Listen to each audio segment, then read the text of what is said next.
La participación sin instituciones es un simulacro. Y las instituciones sin participación, bueno, se van debilitando en su legitimidad, que este es el otro elemento. Por eso muchas veces hoy, cuando sentimos que muchas de nuestras decisiones no están siendo decididas desde una perspectiva de lo que quiere la sociedad y lo que bien entiende la sociedad, sino que están decididas por una burocracia, una administración alejada de nosotros, y que nuestra incidencia está simplemente en decidir quiénes son los que van a administrar eso, pues obviamente empieza ese alejamiento. Y ese alejamiento es parte de nuestro descontento popular.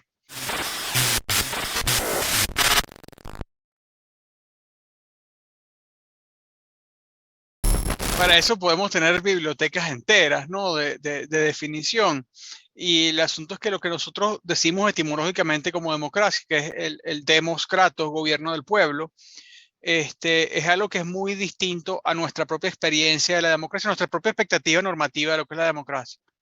Lo que entendemos politológicamente por la democracia, muy chocantemente a veces lo llamamos, aunque lo decimos con propiedad, pero lo definimos como la poliarquía, o eso que hablaba, para decirlo, con la poliarquía de Robert Dahl o con Schumpeter, Joseph Alois Schumpeter, la idea de la democracia moderna y no la democracia clásica, que es la expectativa de que el pueblo y el poder sean uno solo. Eso no ocurre en nuestras sociedades modernas por su tamaño, por su escala, y porque tenemos las herramientas del gobierno representativo. Claro está, el gobierno representativo no agota la democracia, es una manifestación de él. Entonces, ¿qué es la democracia? Sugerimos nosotros, dentro de la literatura contemporánea de ciencia política, es aquella forma de gobierno en la cual el pueblo tiene una incidencia regular y relevante en las políticas públicas, en las decisiones de políticas públicas de la autoridad. Eso implica en las decisiones de distribución de recursos, en las decisiones de obtención de recursos, en las decisiones de lo que es válido y lo que es inválido. Y cuando digo que es regular, quiere decir que no hay que esperar a una manifestación externa, a un tipo de guerra civil, de rebelión, para que se dé esa manifestación, esa injerencia, esa incidencia, perdón, del público, del pueblo, o sea, del colectivo. Sino que hay momentos en que se hace regularmente y hay instancias en las que se hace regularmente, no solo cada 5 años. Esa, la famosa frase crítica de Rousseau ante el gobierno representativo inglés, que los ingleses votan cada 5 años y entre tanto son esclavos. No, la idea es que eso sea regular y frecuente, pero además que sea relevante, es decir, que no sea meramente la adhesión, porque como sabemos hay elecciones en sistemas que no caracterizamos como democráticos, aunque se caractericen a sí mismos como democráticos, como son las democracias populares, en Cuba, en Corea del Norte, donde hay elecciones y hay sufragio y el gobierno, el Partido Comunista respectivo gana con 100% de los votos, pero ahí claro, no hay nada que decidir, no hay opciones, tiene que haber algún tipo de opciones. Las opciones no son solo a quiénes se escoge, sino también qué se decide. Y por eso va más allá del gobierno. Pero eso, yo definiría la democracia como la forma el régimen de gobierno en el cual la población tiene incidencia regular y relevante en las políticas públicas.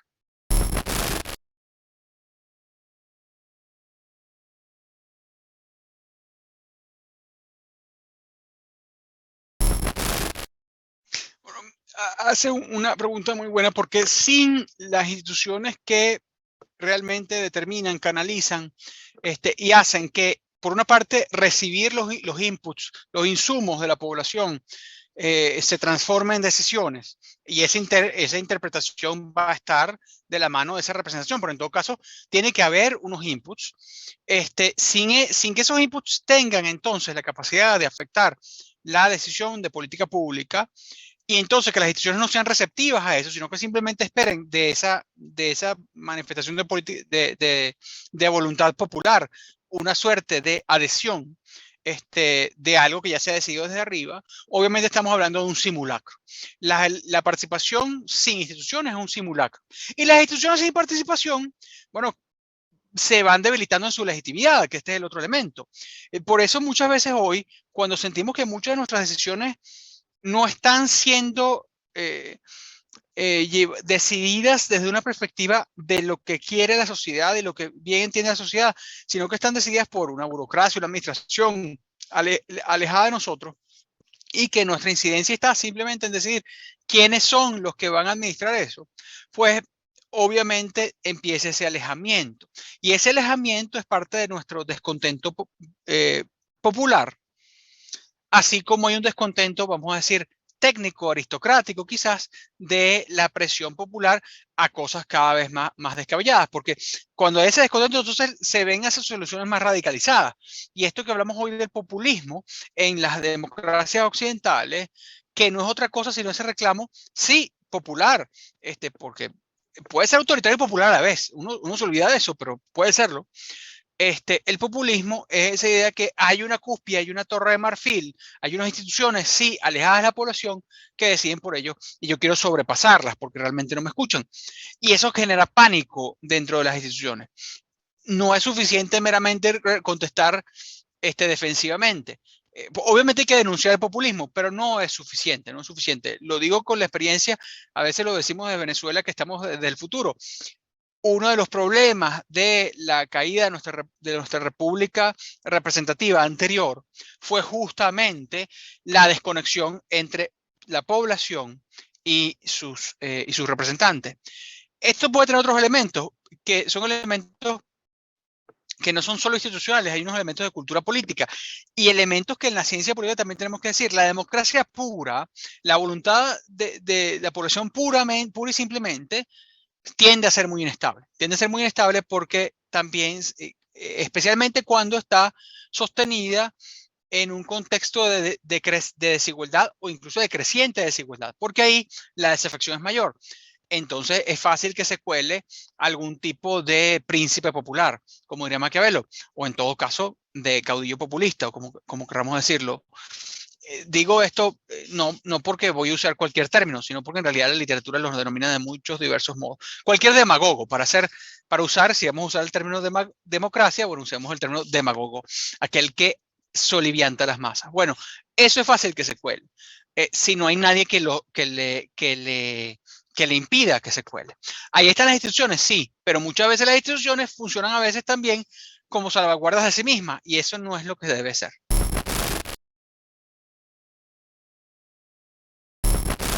Es difícil la democracia, es compleja la democracia como la comprendemos, la democracia de la poliarquía como la comprendemos, es complicada, es difícil, porque hay quienes dicen, no, pero solo hay que reforzar las instituciones y que ellas defiendan, y entonces confunden aristocracia con república, y no, la república tiene que tener un componente popular.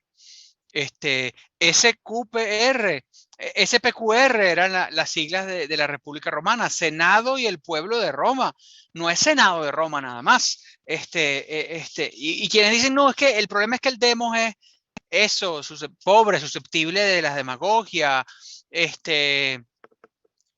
resentido, no comprenden que, bueno, parte de lo que activa la democracia es justamente la pugnacidad popular, la pugnacidad de la participación.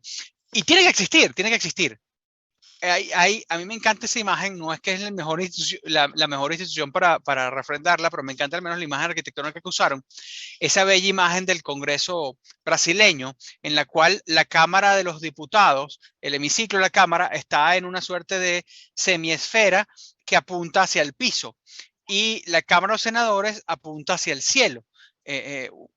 No exactamente cóncava y convexa, pero los senadores son la calma, los que ven al horizonte, y los diputados son los que están oyendo a la sociedad. Obviamente, el Congreso brasileño es un desastre disfuncional, pero en todo caso, la metáfora es muy hermosa. Y es parte de ese proceso. Tiene que haber alguien que piense más allá de hoy, pero si tú descuidas el hoy, no vas a tener el mañana. Eso es básico.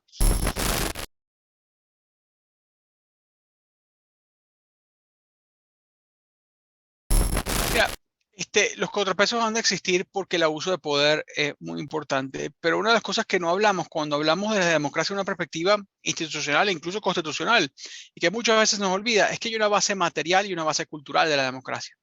Yo no voy a ir con el cliché de que la democracia es una forma de vida, aunque lo es, que requiere unos elementos de tolerancia, hasta cierto punto de moderación de los ciudadanos. Veámoslo de ese modo. De entrega a un principio colectivo, de lo cual ha habido diversos elementos en teoría política de denominación, la voluntad general o el espíritu liberal o lo que fuese, con distintos enfoques. Pero tiene que tener una base material. ¿En qué sentido? Y pensemos en esto en Aristóteles, cuando Aristóteles hablaba de la politeia y hablaba de la necesidad de una sociedad donde se equilibrara, no fuese un gobierno de los pobres, como él veía la democracia pura, y no fuese un gobierno de los ricos, como veía la aristocracia, o la oclocracia. Tendría que haber la oligarquía, perdón, la oclocracia es la otra. Tendría que haber un gobierno moderado, y ese gobierno moderado solo va a existir donde hay una sociedad moderada, y la sociedad moderada se basa en un fundamento material, que es de una relativa igualdad, que nadie se sienta herido por su desigualdad, que nadie sienta que yo no soy nadie o que yo soy simplemente superior y que por lo tanto no tengo que pararle al otro.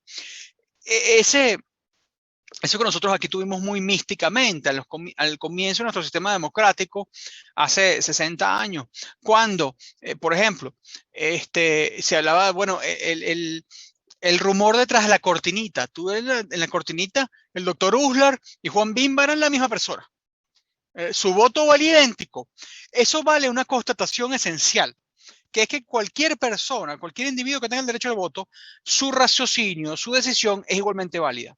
Si nosotros ponemos sobre ese individuo presiones externas a él, según las cuales pueda desorientarse su vida, y me refiero a desorientarse en términos materiales, en términos vivenciales, en términos que tenga que, bueno, por ejemplo, vender su voto o votar con resentimiento, estamos descuidando la democracia. Cuando los regímenes democráticos se oligarquizan, cuando las sociedades democráticas, aunque no se oligarquicen políticamente, se oligarquizan económicamente, tienden a oligarquizarse políticamente. Esa es la tendencia. Eso, por ejemplo, un autor muy reciente de teoría económica, muy discutido, muy polémico, pero que ha planteado ese problema con respecto a la República Francesa en concreto, que es el señor Thomas Piketty, en su libro Capital, que no es un libro marxista, sino que dice el gran problema de la democracia, y él lo dice como un republicano francés, es que se ha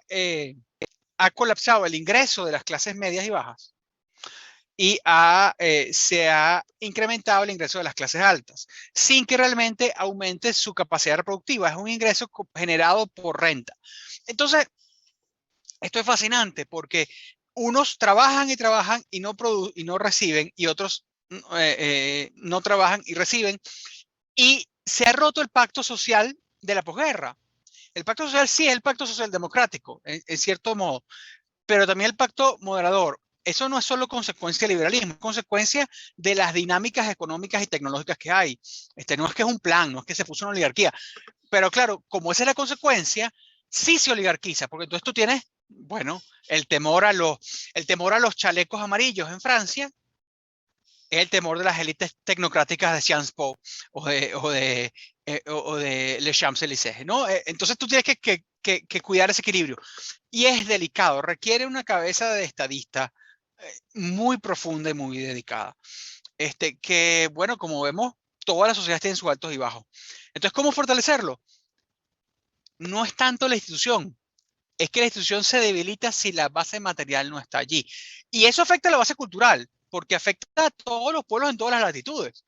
Recordemos que las democracias europeas, hoy día los parangones de más democracia, eran dictaduras hasta hace pocas décadas, muchas de ellas.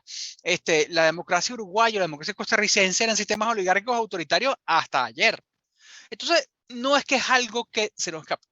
Y otros sistemas tuvieron sistemas republicanos o en todo caso populares hace milenios, en el Medio Oriente, en el centro de Asia. Entonces no es que es algo que hay una cuestión racial, cultural que nos predetermina. Eso no es el punto. Y tenemos que esquivar ese punto. Hay un problema social, que es la base de eso. Por eso la intención de las ideologías democráticas es decir, bueno, sí, libertad, y deseamos libertad, pero tiene que haber algún grado de igualdad. ¿Tiene que ser igualdad radical? No, la igualdad radical no sirve tampoco. La igualdad radical no sirve tampoco porque ya vemos a dónde va. Al final, cuando yo digo igualdad radical, termina una oligarquía mucho más chiquita que en las sociedades libres. mucho más chiquita. Porque quienes comen carne y jamón en Corea del Norte, bueno, tú ves, los generales y Kim Jong-un. Eso es.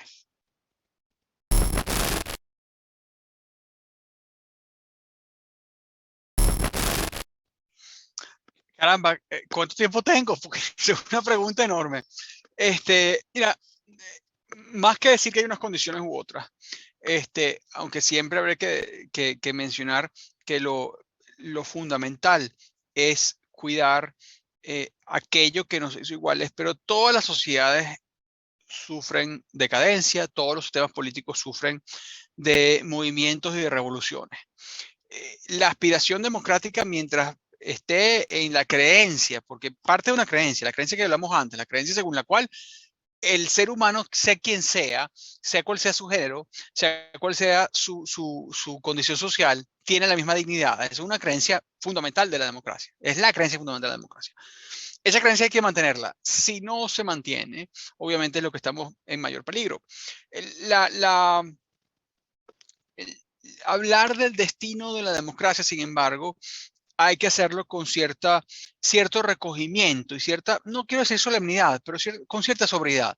¿La democracia está en peligro? Sí, pero la vocación del individuo humano, del ser humano, de vivir libre, es la que ha causado todas las distintas revoluciones y todas las distintas, aunque sean las incomodidades al poder a lo largo de la historia. Entonces, que no muera esa pulsión de dignidad del ser humano, creo que es nuestro esfuerzo fundamental. Hoy tenemos un problema muy serio en nuestro espacio público. Estamos en estos momentos en los cuales lo que nos permite esta interacción electrónica también nos vacía de muchos espacios que tenemos. Nuestras ciudades no están hechas para eso. La modernidad nos invita a otra cosa. Entonces ahí yo creo que estamos perdiendo nuestra capacidad de ser, bueno, un hombre político, un son politicón, un hombre destinado a lo público y con conciencia de su dignidad.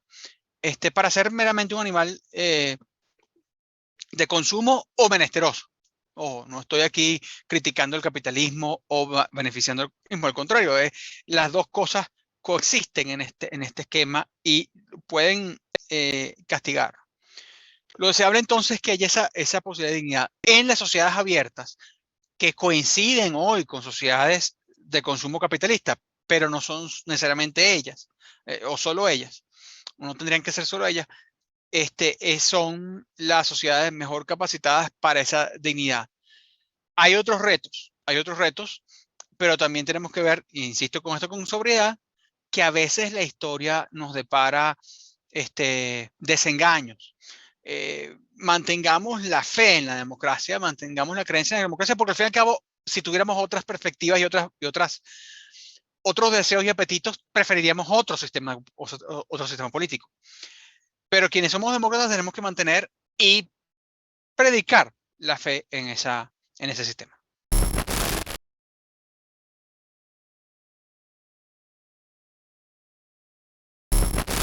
Cristian, has dado a mí en el clavo de ese sentimiento, además de esa descripción. Es como la pareja que está descontenta, entonces quiere avivar la chispa de su pasión con cosas cada vez más elaboradas. Entonces, pétalos de rosa y fresas con chocolate en lugar de los microgestos continuos que son los que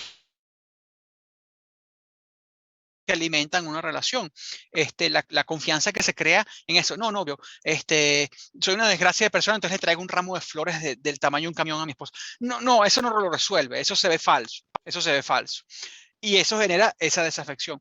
Hay un hermosísimo ensayo de un politólogo británico, un teórico político británico, David Runciman, que se llama La trampa de la confianza. Él tiene varios libros importantes con respecto a la política y ya sabes, hay toda una bibliografía hoy de la crisis de democracia, Applebaum bueno, el propio Sartori, Pipanori, hay todo, Yashamun, una cantidad de libros, una veintena de libros nada más en los últimos 5 años sobre la crisis de la democracia. Pero Runciman, que escribió más o menos hace 10 años este libro, se llama La trampa de la confianza, The Confidence Trap. Y Runciman es realmente un autor muy elocuente en eso, diciendo, cuando las cosas estaban bien, cuando estamos en tiempos gratos debemos prepararnos para los tiempos ingratos. Llegaron los tiempos ingratos. Llegaron los tiempos ingratos. Y ese estancamiento, bueno, está pasando factura. El estancamiento no llegó. El estancamiento está aquí desde hace un tiempo. Y es la advertencia. Eso. Lo que dice él con el Confidence Trap es que justamente la democracia dice, bueno, como hemos siempre resuelto y al final, bueno, siempre ganan los buenos. Ganan los aliados en la película, gana Superman en las comiquitas. Bueno, nunca creemos que va a revertirse. Y en Occidente, hasta esta década no había temor de que se revirtiera la democracia en las democracias avanzadas. Por favor, nuestras democracias tienen casi todas la misma edad. Entonces, es una gran petulancia eso es la trampa de la confianza de la que habla Runciman, creer que no decaen. Hay que cuidarla, bueno, como el tesoro que es.